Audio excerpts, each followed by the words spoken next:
Guillaume Risse, un exemple à suivre, un roman aux éditions Quéro. Merci d'être sur notre antenne, France Loisirs. Donc, vous êtes un auteur comique, paraît-il. Je ne vous connais pas, mais ça fait 2-3 jours qu'on me dit il faut absolument que tu l'interviewes. Dont acte. Voilà. Bonjour, merci Oui. de m'accueillir. Parlons de Jules Géronimo et de vous et de Et de vos mon côté origines. comique.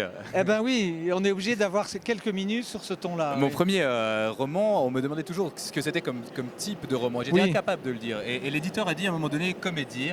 Ça m'a bien plu. Je crois que je préfère comédie à comique. Mais j'accepte comique. J'aurais plaisir que les lecteurs rient. C'est ce que vous avez comme ambiance dans vos classes le fait comique, Il y a où vous en tirez les il y a choses des moments comiques. comiques et quand ça devient trop comique, je suis quand même obligé de mettre un peu d'ordre dans tout ça. Mais j'aime bien quand on rit un peu dans mes classes. Ouais. Alors on va faire le pitch d'un exemple à suivre. C'est la célébration d'un personnage évidemment de légende, un Jules Géronimo. Le nom, on pense aux Indiens, nous.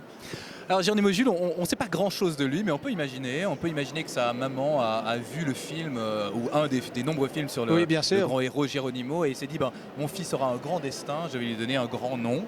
Et en cela, elle ne s'est pas trop trompée. Alors après, pour un jeune voix un peu pure souche, de s'appeler Géronimo, c'est un peu décalé.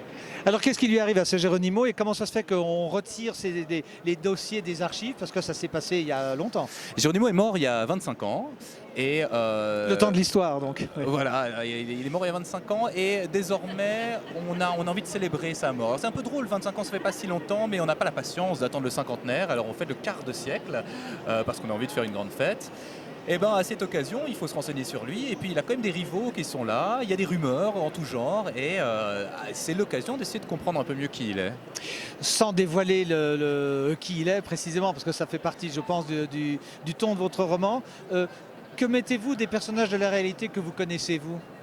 Absolument tout et rien de précis. Je crois que tous les traits de caractère, toutes les manières de s'exprimer, tous les tics de langage qu'on va retrouver dans le livre, je les entends, je les ai entendus. Comme Comme, les petites phrases de l'éthique de langage des orateurs et des gens publics, c'est ça que vous dites ? Ah oui, aussi sur les hommes politiques, mais en fait c'est plus qu'un livre sur la politique, c'est un livre sur ceux qui gravitent autour, ceux à qui on a confié de parler et de travailler sur le monde politique, qui sont, alors dans le livre en tout cas, des gens d'horizons différents.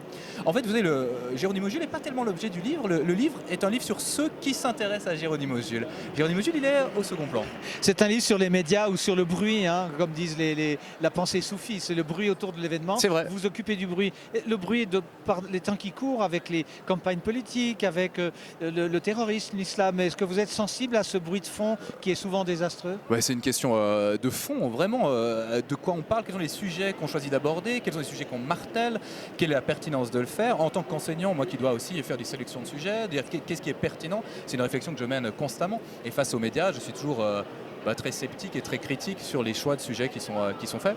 Quand je relis votre livre ou quand nos auditeurs et spectateurs vont vous lire, ils vont refermer le livre en grinçant ou en souriant ou en riant jaune ? Je pense en souriant, car le traitement que j'en fais n'est pas dramatique, c'est pas un pamphlet, c'est pas une attaque, c'est un jeu que je propose autour de ce thème. Et j'espère, alors là, mon idéal, ce serait que j'ai donné des pistes de réflexion, que j'ai donné envie de réfléchir à ces sujets. Vous savez là, enchanté. Un de vos glorieux ancêtres, Molière, a toujours cru qu'il était un tragédien jusqu'au jour où on l'a dit tu dois écrire des comédies. J'accepte très volontiers toutes les étiquettes, tant que c'est dit avec plaisir. Merci beaucoup. Donc Guillaume Risse, un exemple à suivre chez Quéro, à lire absolument, et peut-être chez nous, je ne peux pas m'avancer trop sur le catalogue de France Loisirs. Voilà, c'est le salon du livre, on continue comme ça jusqu'à demain soir. Merci beaucoup. Guillaume, merci beaucoup. Avec plaisir.